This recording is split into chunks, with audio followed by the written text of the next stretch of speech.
நான் சொன்ன ரொம்ப செல்ல தாத்தா. இன்னைக்கு இருக்கிற இந்த காலகட்டத்தில் நான் சொன்ன நிறைய நியூக்ளியர் குழந்தை ஆயிடுச்சு. குழந்தைகளுக்கு உறவு சொல்லிக் கொடுக்கறதுக்கு இன்னைக்கு ஆள் இல்லை. ஏன்னா என்னோட இயக்கம் என் பேர கூட என்கிட்ட மட்டும் இல்லை, எத்தனை தலைமுறை பேர் சொல்ல தெரியுது பிள்ளைக்கு அப்படிங்கிறது தான் இன்னைக்கு எல்லா அப்பா அம்மாவுக்கு முன்னால் இருக்கிற கேள்வி. ஏன்னா நான் ஆல்பா ஸ்கூலில் மேனேஜராக ஒர்க் பண்ணுறேன். கிட்டத்தட்ட 4000 பிள்ளைங்க படிக்கக்கூடிய ஸ்கூலில் நிறைய பேரண்ட்ஸ் பார்க்குறேன், ஒரு சில கிராண்ட் பேரண்ட்ஸ் பார்க்குறேன். இன்னும் கிரேட் கிராண்ட் பேரண்ட்ஸ்னால் என்னங்கிறது சின்ன குழந்தைங்களுக்கும் பெரிய குழந்தைங்களுக்கும் தெரியாது.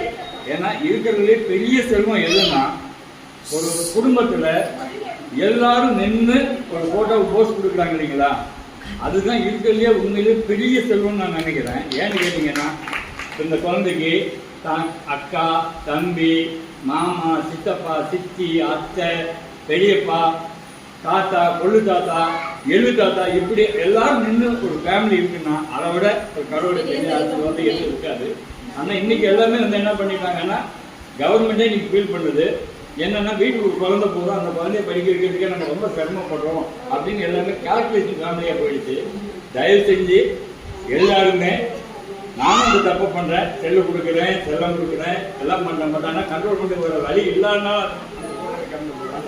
ஆனாலும் கூட ஒரு தாத்தா பாட்டிக்கு பேரம் பேட்டி கூட இருக்கிறத விட ஒரு பெரிய பிளஸிங் எதுவும் இருக்காது. என்னன்னா எல்லாம் நினைக்கிறாங்க தாத்தா பாட்டி பிளஸ்ன்னு, ஆனால் எனக்கு இவங்க இருக்கிறது தான் எங்களுக்கு பிளஸிங்.